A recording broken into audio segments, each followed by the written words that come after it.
சுவையும் ஆரோக்கியம் நிறைந்த கமகம சமையல இன்னைக்கு நம்ம பார்க்க போற ரெசிபின்னா நல்ல ஒரு அருமையான ஒரு சிக்கன் ரெசிபி. ஆனா அந்த கருவேப்பிலைன்னு ஒரு விஷயத்தை வச்சு நம்ம வந்து நல்ல வாசத்தோட கொடுக்க போறோம்.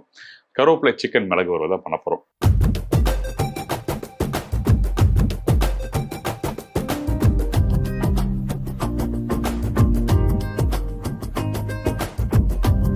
நம்ம மிளகும் இந்த கருவேப்பிலை எதுக்காக சேர்க்குறேங்கன்னா, அந்த கருவேப்பிலை நல்ல ஸ்ட்ராங்கான ஒரு வாசம் கொடுக்கும். மிளகு வந்து பார்த்தீங்கன்னா வயிறுக்கு வந்து நல்லா காரமாக சாப்பிட்டாலும் வயிறுக்கு நல்லா இதமாக இருக்கும். ஸோ அதனால தான் இந்த டிஷ்ஷை பண்ணோம். நான் ரீசெண்டாக வீட்டில் பண்ணும்போது ஃபஸ்ட்டு வந்து என்ன பண்ணேன்னா, வெறும் கருவேப்பிலை மிளகு செய்கிறத போட்டு அரைச்சிட்டு நம்ம வீட்டில் குக் பண்ணி பார்த்தேன். அது பார்த்தீங்கன்னா அந்த காரத்தன்மை கொஞ்சம் கூட இருக்குது. அந்த டைம் கொஞ்சம் புளிப்புக்கு எதனா ஆட் பண்ணலாமா அப்படின்னு சொல்லி யோசிக்கும் போது தயிர் ஆட் பண்ணால் கேர்ள் ஆகுது. அப்போது அந்த தயிருக்கு பதில் ரீப்ளேஸ்மெண்ட்டாக இந்த தக்காளி பெங்களூர் தக்காளி தான் யூஸ் பண்ணேன். நாட்டு தக்காளி யூஸ் பண்ணல. நாட்டு தக்காளி ரொம்ப புளிப்புத்தன்மை அதிகமாக இருக்கும். அதனால பெங்களூர் தக்காளி யூஸ் பண்ணேன். சரிங்களா, இதான் விஷயம்.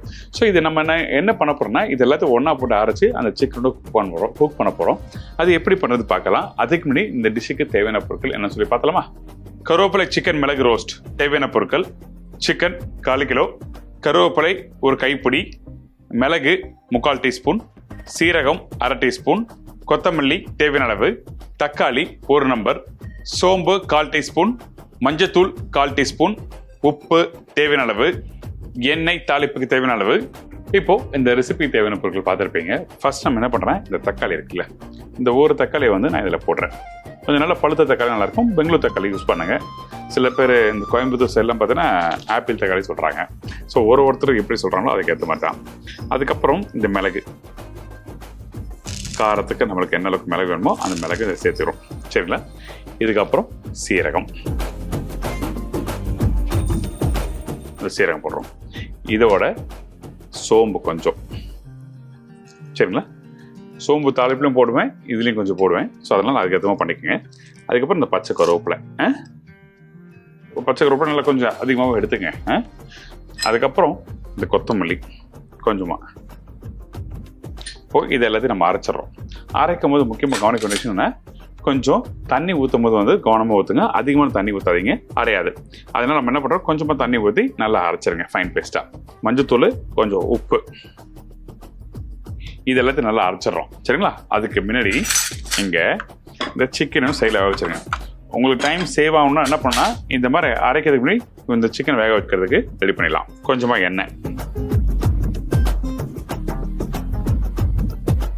இப்போ இந்த சைடில் வந்து இந்த அரைக்கிறது ரெடியாக இருக்கு. இங்கே நம்ம என்ன பண்ண போறோம்னா, எண்ணெய் ஊற்றிருக்கேன். எண்ணெய் ஊற்றின பிறகு இந்த இஞ்சி பூண்டு பேஸ்ட் போட போகிறோம். இஞ்சி பூண்டு பேஸ்ட்டு, தாளிப்பு கொஞ்சம் கருவேப்பிலை போனால் போடலாம், தப்பு இல்லை. ஏன்னா நம்ம அரைச்சி வர போட போகிறோம். இதோட கொஞ்சமாக சோம்பு போட்டுறேன். சும்மா லைட்டாக தான் சோம்பு, சும்மா ஒரு 4-5 சோம்பு இருந்தால் போதும். எண்ணெயில் பொரியும் பார்த்தீங்கன்னா அந்த மாதிரி கூட தேவையில்லை. சும்மா அந்த வாசத்துக்காக மட்டும் தான் இதில் போடுறேன். ஏன்னா இதில் வேறு சோம்பு போட்டிருக்கோம். ஸோ நம்ம என்ன பண்ணுறோம், இந்த இஞ்சி பூண்டு பேஸ்ட்டு அந்த எண்ணெயிலேயே வந்து நல்லா வதக்குங்க. இந்த மாதிரி ரெசிபி பண்ணும்போது கடலை எண்ணெய் யூஸ் பண்ணுங்க. நம்மளுக்கு ரீஃபண்ட் ஆகலோ நல்லெண்ணெயும் வேண்டாம். கடலை எண்ணெய் போடும்போது இன்னும் நல்லா அந்த டேஸ்ட் நல்லா என்ஹான்ஸ் பண்ணி தரோம். சரிங்களா. இப்போ இந்த இஞ்சி பூண்டு பேஸ்ட் போட்ட பிறகு நம்ம என்ன பண்ணுறோன்னா, நம்மக்கிட்ட இருக்க இந்த சிக்கன் அதில் ப்ளேஸ் பண்ணுறோம். இந்த சிக்கன் போட்ட பிறகு இந்த இடத்துலையும் கொஞ்சமான மஞ்சத்தூள், அதிகமான மஞ்சத்தூள் வேண்டாம், சும்மா லைட்டாக போட்டால் போதும். இதுக்கப்புறம் உப்பு தேவையான அளவுக்கு. அந்த சிக்கன் வதங்கும் போது நம்ம என்ன பண்ணுறோன்னா, உப்பு லைட்டாக இருந்தால் தான் அந்த சீசனிங் கரெக்டாக இருக்கும். ஸோ அதனால் இது மஞ்சத்தூள்லாம் போட்டு பேனில் இப்படி டாஸ் பண்ணுங்க.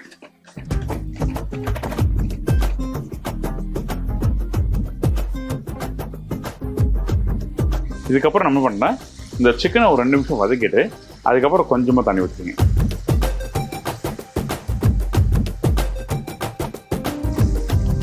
ரொம்ப சிம்பிள், ஈஸி, வேறு எதுவுமே இல்லை.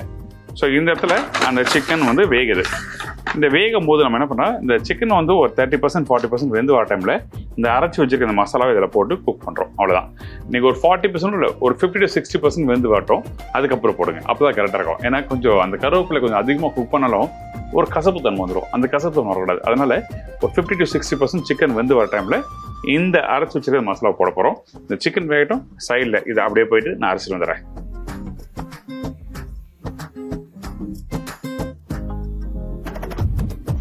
இங்கே பாருங்க, நம்ம அரைக்கு கொடுத்தோம்ல அந்த தக்காளி, அதுக்கப்புறம் அந்த கருவேப்பிலை, அந்த கொத்தமல்லி எல்லாமே அரைச்சி ரெடியாக வந்தாச்சு.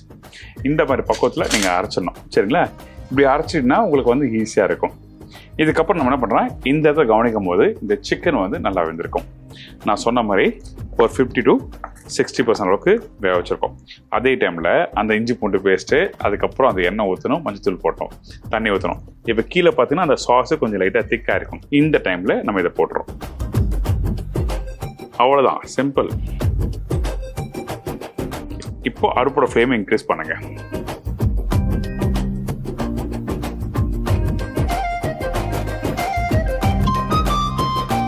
இதுக்கப்புறம் நம்ம என்ன பண்ணுறோன்னா இந்த பேஸ்ட்டை இதோட குக் பண்ணுறோம். இல்லை எனக்கு கொஞ்சம் அந்த காரத்தன்மை வேணும், இன்னும் கொஞ்சம் காரம் வேணும் அப்படின்னு நினச்சின்னா அந்த டைமில் நம்ம என்ன பண்ணுறோன்னா இந்த சிக்கன் வந்து நல்லா வெந்து கொஞ்சம் லைட்டாக ட்ரை ஆகும். அந்த ட்ரை ஆகிற டைமில் இந்த பெப்பர் பொடி மேலே போட்டுடலாம். ரொம்ப அருமையான ரெசிபி, ட்ரை பண்ணி பாருங்கள், கண்டிப்பாக உங்கள் எல்லாருக்கும் பிடிக்கும். இந்த இடத்துல கடலை யூஸ் பண்ணியிருக்கேன், இல்லை நெய் அதுக்கு பதிலாக யூஸ் பண்ணலாம்.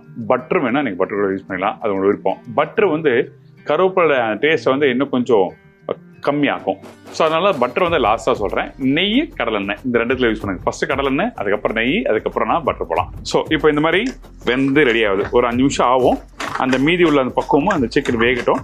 அதுக்கப்புறம் நம்ம என்ன பண்ணுறோம், இதை மாற்ற போகிறோம். இப்போ இந்த இடத்துல பார்த்தீங்கன்னா அந்த பேஸ்ட் அரைச்சோம் பார்த்தீங்களா, அந்த அரைச்ச அந்த பேஸ்ட் போடும்போது உங்களுக்கு பார்த்தீங்கன்னா மேலே ஆயில் வராது. அந்த மசாலா வேக வேக அந்த தண்ணியெல்லாம் வெளியே போகும்போது அந்த ஏற்கனவே இருக்க அந்த எண்ணெய் மேலே வர ஆரம்பிக்கும். அதான் விஷயம். ஸோ இந்த மாதிரி வந்துச்சுனாவே ஆல்மோஸ்ட் ரெடி ஆகிடுச்சுன்னு அர்த்தம். நீங்கள் வந்து ரொம்ப ட்ரை ஆக்கிடாதீங்க. ரொம்ப ட்ரை ஆனால் நல்லா இருக்காது. அந்த சிக்கனில் அந்த மசாலா அந்த கோட்டிங் ஆகி வரணும்.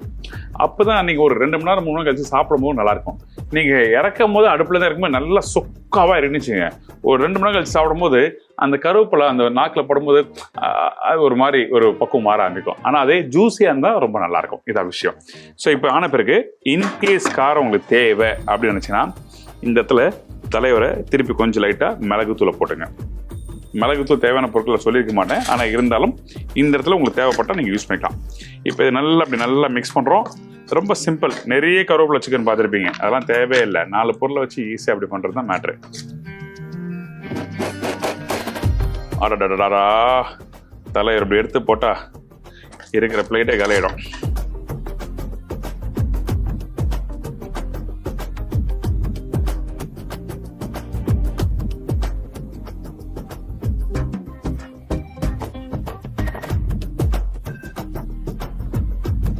இன்னைக்கு ஒரு அருமையான ஸ்டைலில் இந்த ரெசிபி எப்படி பண்ண சொல்லி கொடுத்துருக்கேன். ட்ரை பண்ணி பார்த்துட்டு ஃபீட்பேக் கொடுங்க. இதே மாதிரி நான் இன்னொரு நாள் இன்னொரு புது ரெசிபியோட சந்திக்கிறேன். நன்றி, வணக்கம். Thank you so much.